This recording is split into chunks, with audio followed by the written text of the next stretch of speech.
Matt, thanks for being here today. Well, thanks for me being here. All the guys, all the gentlemen, thank you for being here, and hope you guys inspire you with the story and really just what I have experienced in my life. I think it's going to have some adversity, some commitment, some sacrifice to be where I'm at today. So thank you very much, and hopefully you enjoy a conversation. Yeah, that's great. Hey, well, before we get going too much, could somebody, a couple guys, pull this podium back so those guys over on the side can see? You're right.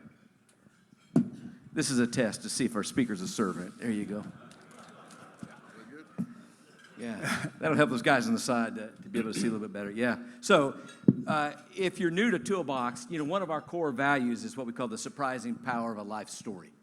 And so that's what we do. And every time we get a man up here, it's some version of his life story, some things that are part of it. And Dad's is especially powerful because it's an immigrant story. It's an athletic story. And then, like every guy we bring up here, it's also a hand-to-God story. And so we really look forward to hearing how those three strands all weave together to have you be the guy you want to for be. me, it just started, like Coach mentioned earlier, in 1975, April 25th, 1975. My family, my dad was really fortunate. We owned a marine supply, and we were fortunate to afford a radio. And the radio would allow us to know what was going on with the war. Viet Cong, obviously the North was invading the South. We lived in a small village outside of Saigon called Bednarick. And we were there, and my dad, on that midnight, on the 25th, the North invaded the South, and we decided, my dad go, hey, my mom, 5 of my siblings, my mom was 6 months pregnant with myself. We left. My dad had a plan to leave and connect with the American ship as we depart England.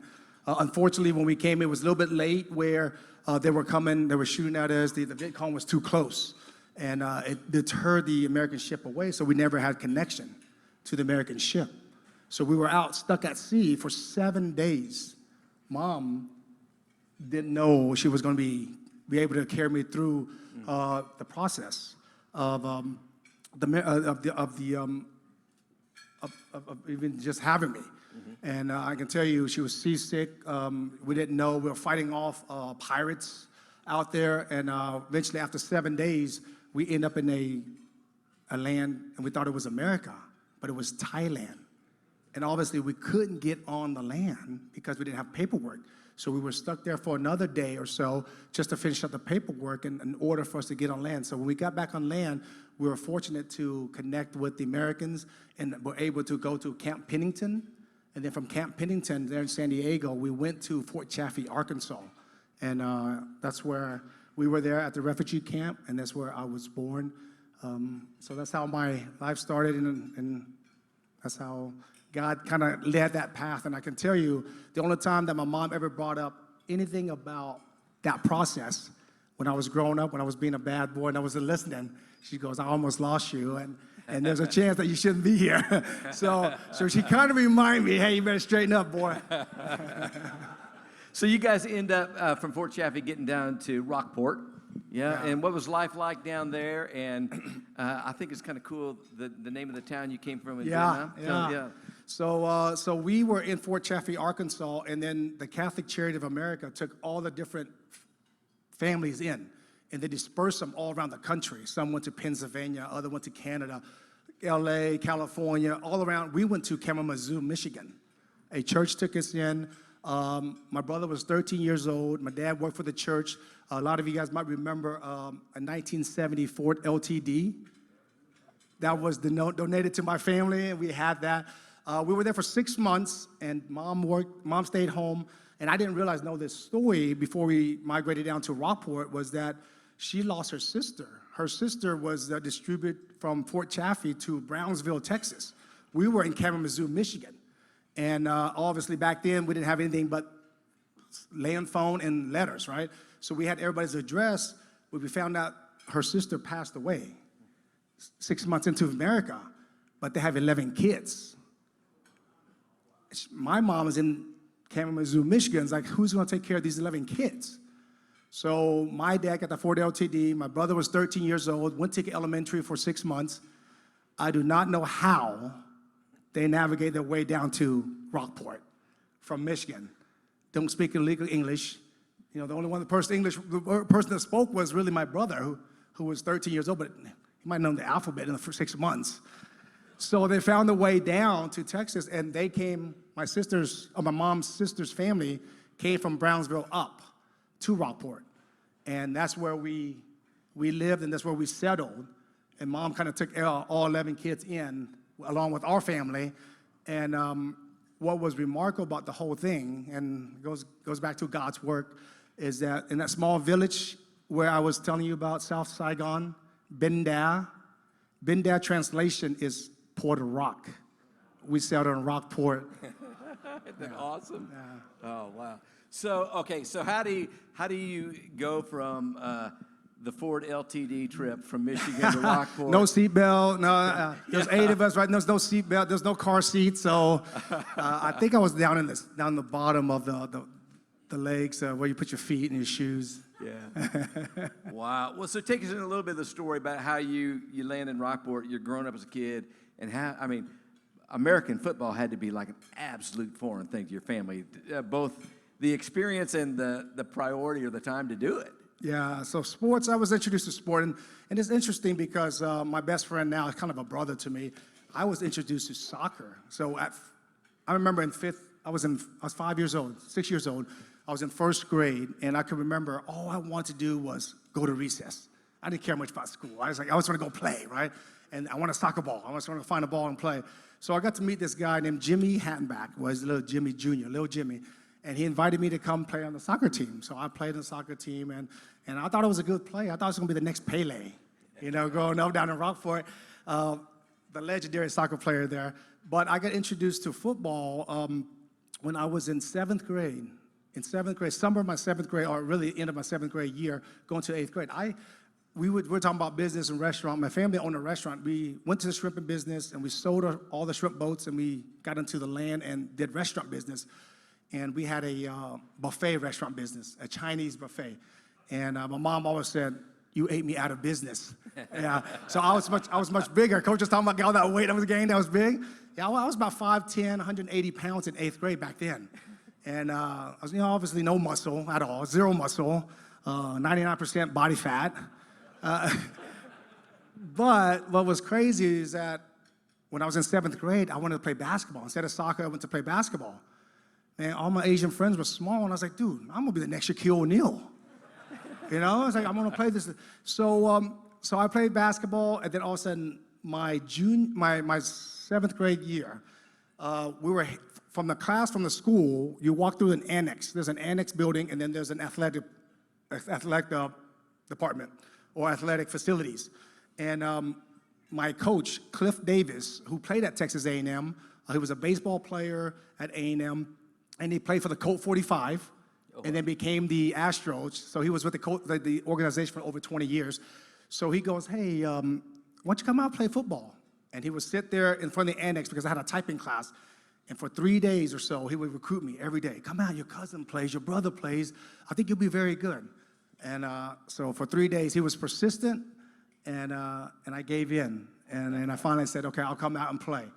And I can tell you, talking about foreign, it was truly foreign. I didn't know inside the pants there was pockets for thigh pads.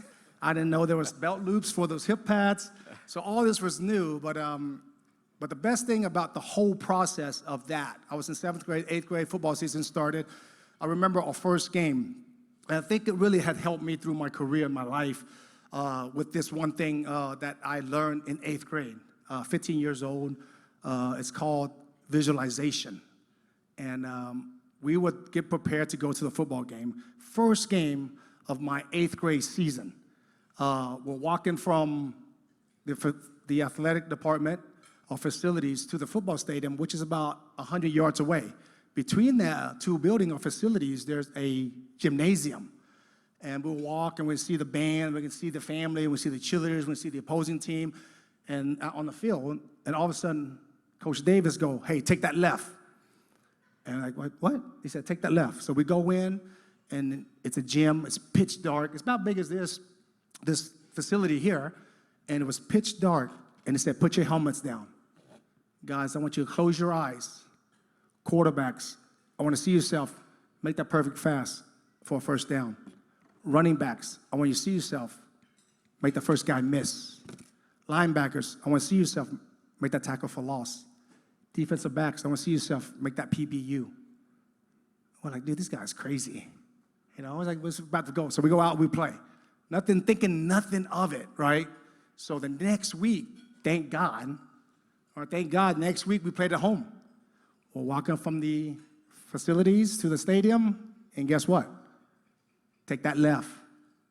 So I put my helmet down, I laid down, I was like, wow. Back then, we only had 28 players. I think we came from a 3A ball, small school, so we had to go both ways. And I saw myself make that first guy miss on the run. I saw myself make that tackle. And I can tell you all the way up to College Station or to A&M, people always say, how are you so instinctive? How did you see that play? And I always tell them, I was like, I saw it last night. I played the play already in my mind the night before I go to sleep.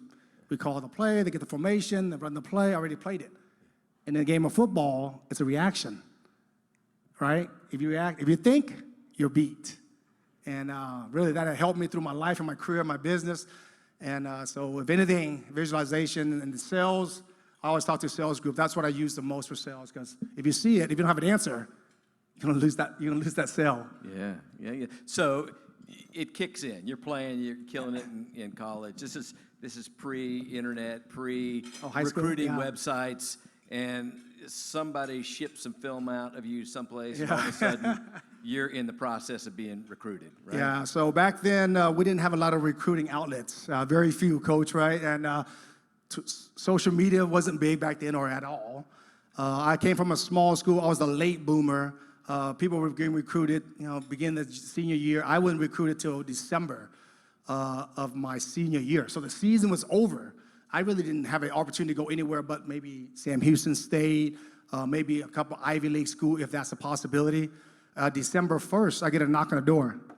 It was the head coach at University of Michigan, Gary Moeller. Cam Cameron was there with them, and I looked at him, he looks at me, and I was like, holy smoke. My parents don't speak any English. I gotta find a translator. So I had to call my cousin, who was a pioneer of Rockport. So he was the first one to play football. He was a great football player, a great high school football player, but he loved the game of sports. So he comes over and he walks in, he's like, oh, Coach Moeller. He sees him on TV, he's starstruck too. And so we visited, and they said, hey, you're gonna come, we'll give you a trip. We'll pay for your trip to go to school. And my parents looking at me is like, I just put your kid sister through schools. I know how expensive it is. Nobody's gonna pay for you to play football to pay for your school. So we talked him into it. About 9 days later, I got on my first flight. First time I flew in a plane. First time I saw snow. First time I ate lobster. I'm gonna go to Michigan. So I go up there. I had a great visit. God, who's who was all there? Charles Woodson, Sean Springs, the late Darrell Russell. You can name it down the list of those players, of great players that were there. And we had a great trip. I came back home, and my high school coach asked, "Hey, how's the trip?" I said, "Coach, I'm going to Michigan." He goes, whoa. Slow down, young fella. You got 4 more trips. They're going to pay for 5. We're going to take another trip. So I go, okay. So the following weeks, I was playing basketball, high school basketball back then too. So Fridays, we play basketball. They fly a jet in, pick you up, and fly you to wherever the destination's at. So I go to UCLA. Sunshines and palm trees. I flew on a plane, sunshines and palm trees, and ate lobster. What's the common denominator here, right? J.J. Stokes, Mike Nguyen was my host. He was half African, half Vietnamese-American. He was really the first Vietnamese-American football player to play. He was a kind of a role player. He was a slot receiver back then for them. So he was my host, and they were getting ready for, so you gotta think this was December 9th, December 17th, so next week's gonna be Christmas. So it's moving pretty quickly. And they were getting ready for the bowl game against Wisconsin at the Rose Bowl. So I go out there, and I had a great time, great visit, and Mike Nguyen comes up to me during my trip, and he said, hey, do you know Jackie Robinson started the African-American deal here? You and I can start the Asian-American deal. So he wanted us, to be connected. And at that time, UCLA, University of California, Los Angeles, had 30% was Asian American that went to the school. So it was a big number during that time. So I come back home. I went to Texas right after the first. January, we had Christmas, New Year's, and then we went out.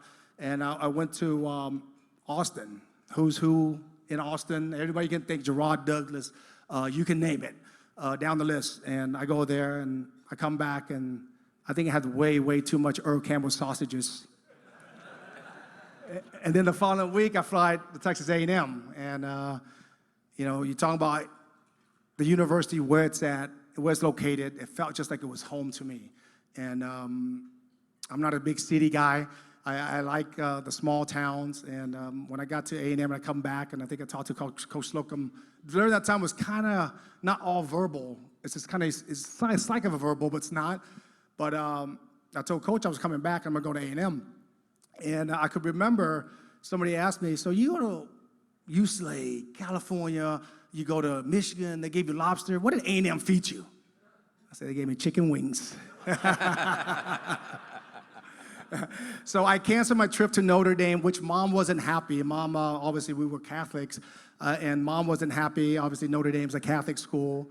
And as I tell you, I was 17 years old. I was flying every Saturday somewhere after a football game. I'd come back Sunday night and go to school Monday. And so it was overwhelming. And I would tell you, before that commitment to A&M, I asked God one question. I said, I'm overwhelmed. I'm 17 years old. I don't know where I'm going to go to school. I know you want me to go. Where would you want to go? Where would you want me to go for the next 4 or 5 years of my life? And when I wake up in the morning, please let me know. And that was the first time I asked God for anything. And I woke up that morning, Giga Maggie's. Yeah. So that was my intro to going to A&M. Well, so take us into your experience at A&M football a little bit, and favorite things, lessons learned, whatever I learned a lot at Texas A&M, and I think that was the hardest part when you grew up in a small town. Everybody's pat you on the back, and everybody's like, "Damn, you're the best thing since sliced bread," And you come to A&M, and everybody else there was scholarship player. Everybody was all district, all region, all state, all American, whatever it is, And when I got there, it was a reality check. I think it was the best part that happened to me was the red shirt. I can tell you, that was maybe the best thing. I was the bottom of the bottom. If the transfer portal was as easy as it is now, I don't think I would have been at A&M, you know what I mean? And it's just the facts, it's just truth. And Coach always talked about that Highway 6 look. I had that Highway 6 look. Highway 6 runs right through College Station, north and south. If you're not happy, you're gonna go south or you're gonna go north. It's one way, you can get out of the town. So when I got to A&M, obviously you wanted to play. You came from a small town. You were a good player for a long time, and you thought you can contribute somehow, some way. I was not ready, and I thank God and thank Coach Slocum to redshirt me. And I can tell you, I went back home. I wanted to quit football. I didn't think football was part of me. I didn't think that it was my space. Obviously, not many Asian American play the game of football at a high level, especially Division I football. And I felt like I didn't know I belonged there. And I had a lot of doubts. And if there was a bottom of a bottom, if I hit rock bottom, that was that time. But it helped me and it grew me because I got back to Rockport and I told my coach and Coach Pison, my high school football coach, would say, the game of football, athletics is going to decline one day. It's going to be over. You go back to A&M, you get the education. That's guaranteed. You make football second priority. At 17, 18 years old, you don't want to hear that, right? You've been the best thing, so you don't want to hear that. So I go back and swallow my pride and made academic 1 and athletic 2. But in order to get to 2, to get going, I had to refocus. I had to sacrifice. I had to make a commitment. I had to have a dream. And my dream was the next 3 years, I would just want to be a backup, contribute to the team, some way, somehow, and hopefully my senior year, the guy that was in front of me, which was All-American, a great football player, he would go to the professional, he would go to the pros, and I would start my last year at Texas A&M. That was my dream, and that was my hope. And I would work out 6 o'clock in the morning, go to class at 8, come back at 12, come back at 4 with the team.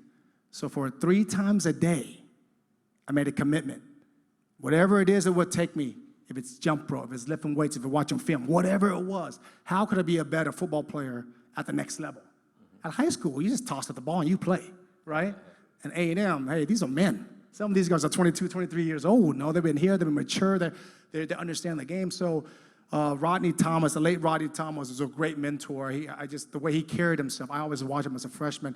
How do you carry yourself? Who was the guys that you look forward to and look up to? And really, 2 of those guys, Antonio Armstrong was the other, and both of them are now up in heaven there, as they departed from us. But I remember the commitment and sacrifice, and I made myself from, I don't know how the depth chart was, 6, 7, 8, somewhere down there. I moved all the way up to 2nd as a backup to the player that played as a freshman, because I was the only one. And I didn't forget the other story too, because when I got to A&M, I'll go back to that story with how I got into playing.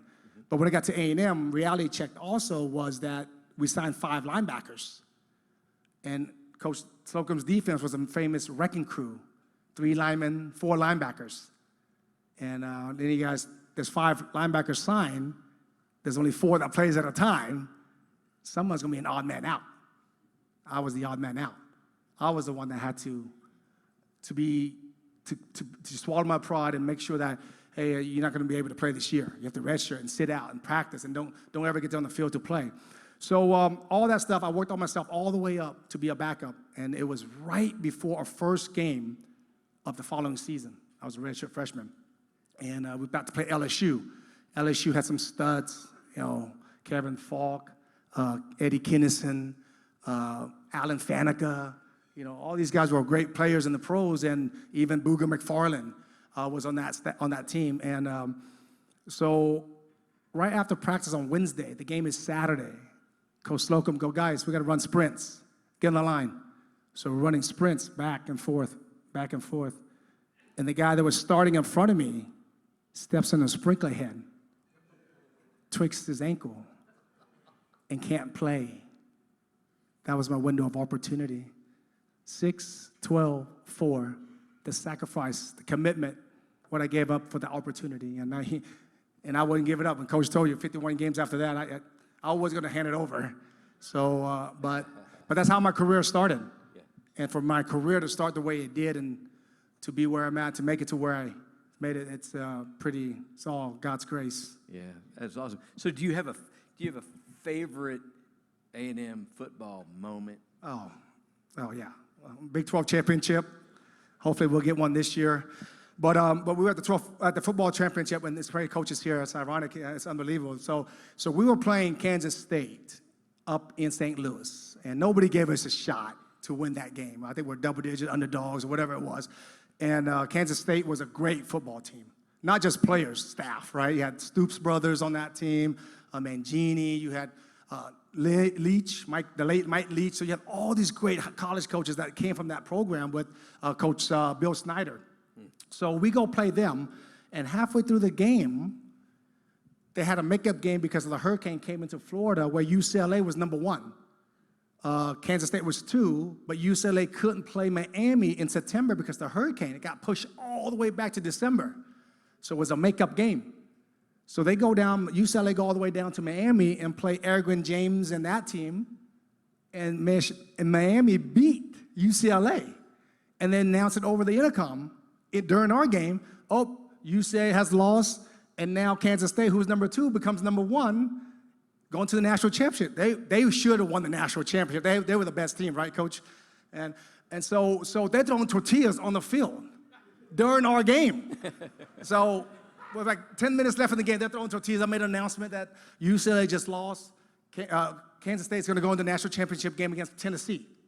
And all of a sudden, 4 minutes left and 16 seconds left, we were down by 15. I remember Coach Slocum come to my shoulder. He tapped on the shoulder on the defense. He goes, guys, we just got to make one play. It's the first time I tell this story in front of you, so don't choke me right now. So Coach did this. He put it on his shoulders, and we played. They're a good football team, so I look up. It's like 4:16, 4 minutes and 16 seconds left. We're down by 2 scores, 15 points. I was like, I don't know if we're going to pull this one out, but it's going to be hard. And then coach walked off, and all of a sudden the next series we get the ball. We turn the ball. We get the ball, we go down, we score. We kick the field goal, down by 8. Got the ball, they got the ball back, we drove, and they threw the interception. A cross fumble by Roland Bradley, fumbled by Warwick Coleman. And then we get the ball, we go down, we scored, went for 2, tied the game, went to double overtime, got the score on the slant route. Sir Parker scored and beat Kansas State, which is phenomenal. It might be the most memorable game of my whole football career was that 4-16 when coach came over and said, just make a play. Just make a play. I love it. Yeah. What a moment. That's so cool. So, and coach went through, all the honors you got in the midst of your years there. It was really, really fruitful. And then you come to the end of that and you end up in the NFL draft. Yeah, so when you start playing the game of football, and a lot of you guys played at some level, and as you get older, you get more experience, the game kind of slows down a little bit. I think my junior and senior year, the game was really slow. Not meaning slow, meaning disrespect to anybody. It's just that you understand the formation, understand down distance, you understand situation of the game, and it kind of slows down the reaction. And you can be very successful because the game is slower. So you're kind of a step ahead almost, and when you get to that point, you always want to dream, right? You're like, oh, I want to make it to the National Football League, and I think I could. It might be the first ever, but I potentially could. And you start dreaming about that. And I think that's when you start dreaming. And then all of a sudden, when draft day came, it might have been the longest day of my life, though. Back then, during the draft, first, second, third round went on a Saturday. And then on Sunday, it was fourth, fifth, sixth, and free agency. So now it starts, on a Thursday? And then it goes on a Friday, Saturday, Sunday. So it's a whole weekend, right, now. But back then, it was all one day, so we were planning. I knew I wasn't going to be a highly draft pick. I was going to be a first round or second round. I knew I was going to be later in the rounds. And my friend had a family member that wanted to move to their house. And they said, hey, you want to help move us? But I was like, man, I was going to play golf because I knew golf was like 5 hours long. I said, I was going to get drafted early, so after a round of golf, it might be after lunch, because back then it started like at 10 o'clock. I think it was 10 o'clock, and it goes all the way to like 8 at night. So we go and help move instead of play the golf. And then all of a sudden, after we're helping to move in, they said, hey, my other relative's having a birthday party. His 1-year-old birthday party. Would you want to come on to celebrate birthday? I said, oh, yeah, let's go over there. So I guess you go to the birthday party, guess what's on? The TV. The tube's on. So 10 o'clock in the morning, it's on, or even before that. Tim Couch was the #1 pick. That was that Ricky Williams crazy trade with the Saints. That Dick traded everything for Ricky Williams. So we sat there and we watched the whole draft all the way till about 7:30. And I said, hey, I talked to my wife now, was my girlfriend there at that time. I said, I don't know if we're going to get drafted. We might not. Let's just go to Mom's house. So we went back to Mom's house, and Mom had some family members over. And we sat there till about 8:30. And with the 85th pick in the draft, Dallas Cowboys pops up, the phone rings. So, you watch it the whole game, you're like, oh, shoot, the phone rings. I mean, it's the Cowboys, right? So pick up, and on the other side, it's Jerry Jones. And I try to imitate Jerry, and I can never do it. But but it's Jerry Jones on the other side, and Jerry said, Dad, how does it feel to be a Dallas Cowboy? And only thing I had thought about in my mind during that time was, your family of immigrants coming to America, you play the America's sport, now you play for the America's team. Wow. It's pretty phenomenal. That's pretty phenomenal. Yeah. So, okay, we'll hear more about the Cowboys in a second. So you're making that transition up, though. Yeah. And you have one of your incredible defining moments. And you talk about calling out to God, for the first time when you're trying to figure out what to do, and then pretty stressful making this move up to Dallas. Yeah. Tell us how that unfolds. So when we get drafted, we go up there, and then they put us in like a extended stay hotel. So we're there until we go to training camp. So I had an apartment in College Station, and then I needed to move some stuff up to Dallas. So my high school chaplain teacher, her shop teacher, Mr. Bill Bailey, he was going through Dallas Seminary at that time. So I didn't have a truck, I had a car. And I asked Coach, we call him Coach Bailey, any chance I can borrow your truck to go down to College Station? I got a U-Haul, I need to pick up a bed, a couch, and a TV. That's all I have. That's all I own. So So he goes, oh, yeah, I thought I'll go with you. I said, you don't have to go with me. No, I want to go with you.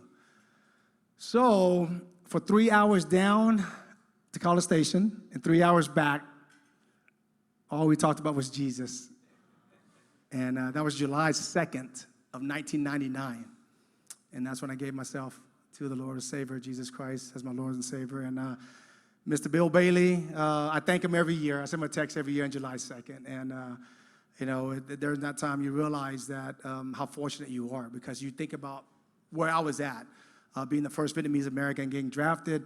And what's great about it, how we all come through. And I can share you stories and stories about, I don't know, and go back to Fort Chaffee, Arkansas, right? When I was when I was getting into the Texas Sports Hall of Fame, Lovie Smith, who was from Big Sandy, East Texas, he got inducted. He was a defensive coordinator for the Tampa Bay Buccaneers, a head coach for the Bears, and head coach for the Tampa Bay Buccaneers.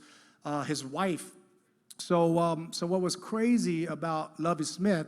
So I played for Lovie my last game of senior year. It was a Senior Bowl, and the Tampa Bay Buccaneers was our team that coached us, and he was my position coach. So I got to know him real well that week, and we kind of interacted during our season in the National Football League, and I said, man, I haven't seen Coach in a bit, so I want to say hello to him.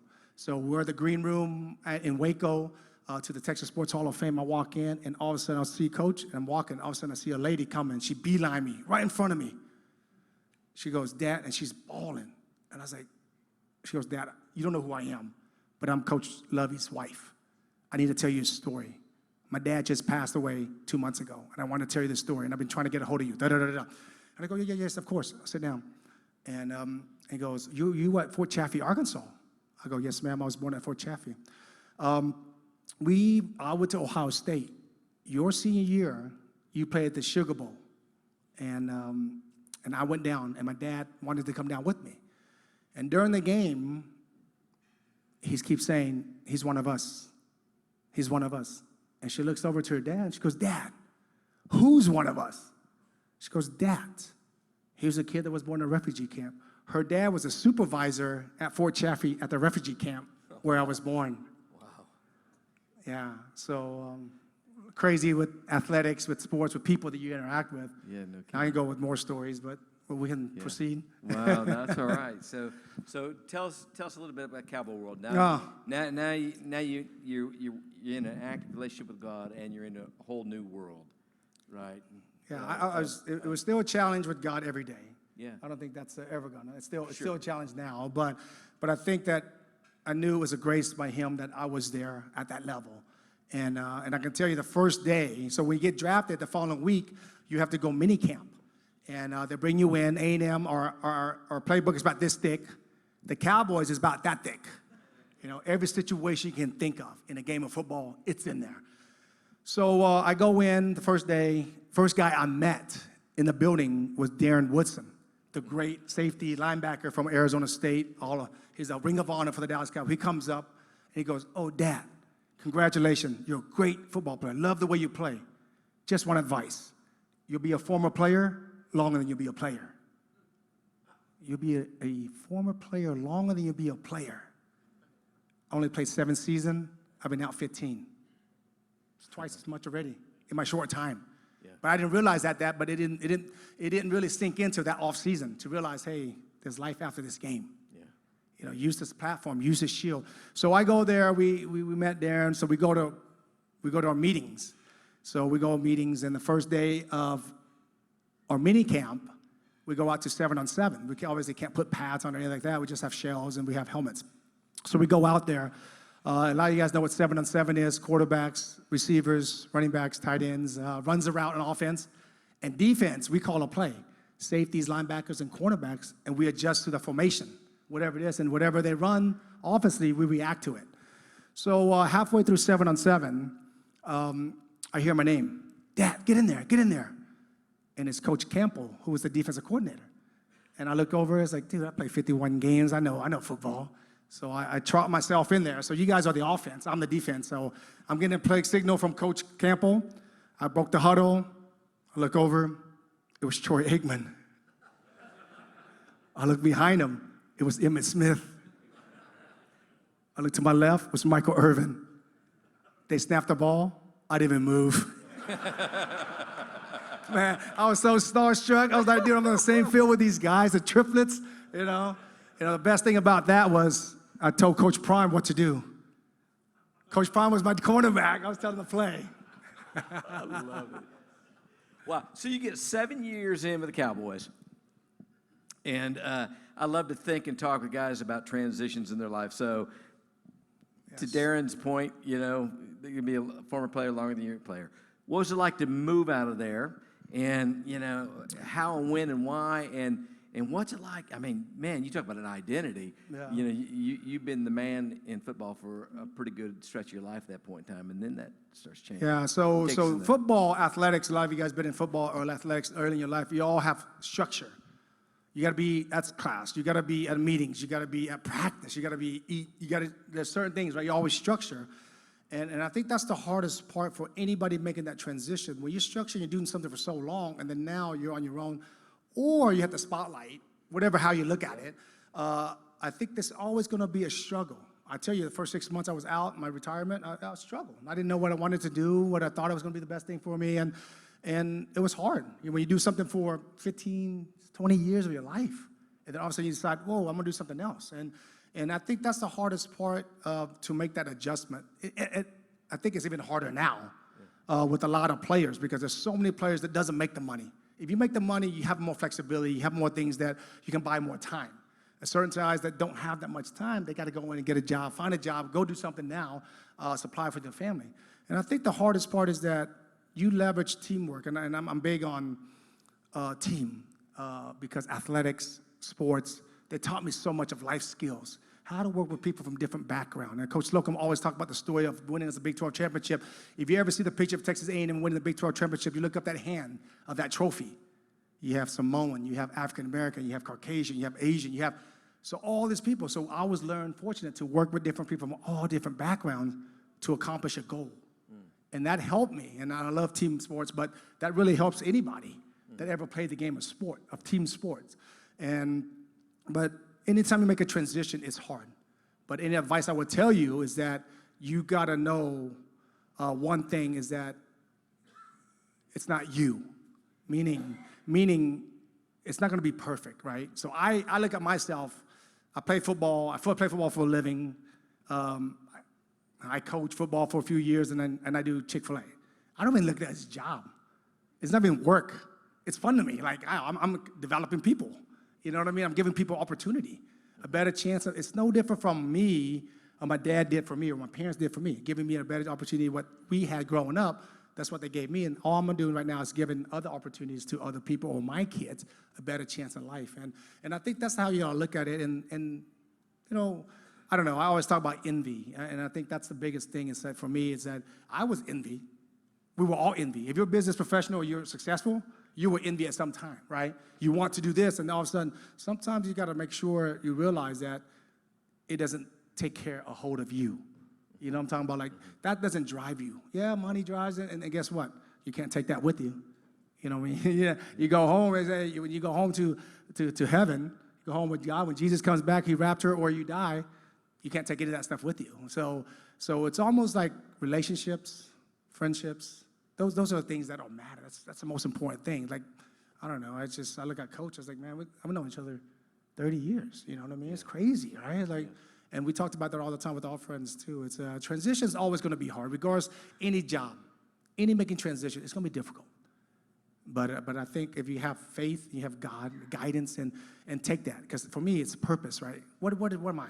Why am I sitting here sharing your story? I think God had a plan for me to touch somebody in this building to realize that, hey, Jesus is the key. He's the only way. Yeah. You know what I mean? There's a great verse, there's a great thing that said was that you cannot grandfather in to be a Christian. Tell us what you mean by that. You have to accept Jesus. Yeah.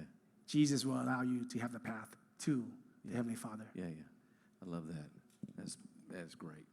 So, let's get one more question, and then we're almost at the end. But you know, you talk about like life lessons or faith lessons that are comparable to football. You had something for us there, like you talking about how much you learned playing football and how similar that is to what it means to be the faithful? to be what? To living out your faith. Oh, yeah. Well, it's a challenge every day. Like I said, like Proverbs, if you have time, I read Proverbs every morning. And there's 31 chapters in Proverbs. There's obviously 30 to 31 days in every month except February. But, golly, if you just go through the whole book of the Proverbs. It's just really the wisdom, knowledge, right, that Solomon gave it to us to share. And for me, it's just that it's a challenge for me every day. I'm not perfect. I'm not all means. I'm far from perfect. And I don't expect none of us are perfect. There's only one person that was perfect.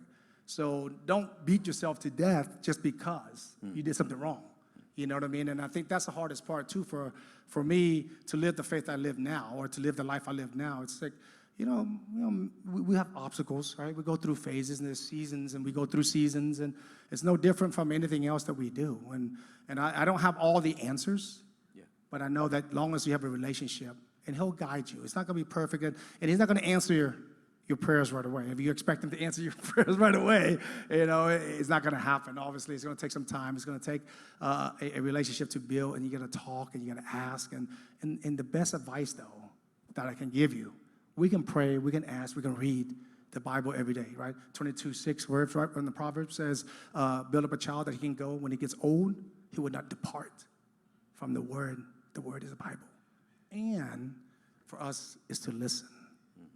That's also an art. That's also one of the hardest things to do is like, am I listening to his guidance? I can say it. I can say that I'm listening to God or guiding me. Am I really? Yeah. I think that's the point. I think listening to his guidance the best. Wow. This is awesome. I tell you, every part of your story we could spend a whole time on. But we do commit to getting guys out when we said we're going to, so we're going to bring it to an end. One more story? Come on. All right, one last story. So, take note. I tried. Go ahead. So one last story. So I was a rookie at the Cowboys, and I was a third down linebacker. My job is usually cover the tight end or cover the back, man-to-man or zone coverage. That was my responsibility. So we go play Minnesota Vikings. That was back in 1999. Now it's 2023, 2024. And back then, they didn't go 5 wides. As often, meaning 5 receivers. So leading up to that playoff game, Coach Campbell comes to me right before a meeting. Thursdays are third down meetings. He comes in, he goes, Dad, don't be upset. You're not going to play much this week. And I was like, what? They do something that's unique, that nobody does often, is they go 5 receivers. And we don't want you to be mismatched on a receiver. So I was like, dude, I was hot, I was mad, I was, a competitor, right? So all week, going on Thursday, Friday, or watching tape, or watching third down. And when they go third down, when they go 5 receivers, there's always 3 receivers on one side, 2 on the other side. And linebackers usually respond for the third receiver from the outside in, 1, 2, 3, and usually that's a tight end, but now it's a receiver. So I'm watching tape all week, and I'm looking up, and it's like, it's freaking old man Chris Carter. I was like, C square? You tell me I can't cover C square? All right? Or CC? And so all week long, I'm watching tape, and he's running an option route. We call it stick route. You're inside, he's playing off your leverage. Your inside leverage, he runs outside. Your outside leverage, he runs inside. So he's just really creative, real crafty. So I'm hot all week. And so we go play him, first half. And right before the half, the ball ran to the sideline over here. Robert Smith, the great running back from Ohio State, ran the ball. I made a tackle. So I got up, mass substitution, 5 wides. I'm looking 53 1/3 yards away from our sideline. I got to sprint over because we have the sub to match up. We don't want me on a receiver, on Chris Carter. So all of a sudden, I'm about to run off the field, and Coach Campbell's, whoa, stay. You okay. So I got the signal. I said, dude, I play 51 games. I play a lot of football. I know what I'm doing. It's Chris Carter. So I got to play with double on the outside, and right before the half, and we got the applause. So I lined up. 1, 2, 3. Third guy in, my receiver. It wasn't Chris Carter. It was Randy Moss. 6'6", runs a 4.2 40. I look at him. He looks at me. He shook his head. All I could think was, da-na-na, da-na-na. It's going to be on ESPN. Everybody's going to see this play. So they snapped the ball. And Randy Moss ran in place. Da-da-da-da-da. I was like, what in the world are you doing? All week long was Chris Carter, slot option, right? Option. So I was like, come to daddy. I'm right here. So guess what he ran? He ran a slant. And I was like, he's about to hit his head on the goalpost. Everybody's going to see this play. So I had to do something. So I stuck my foot out. So I tripped him, and he fell down. He got up, he patted me in the butt, and he says, nice move.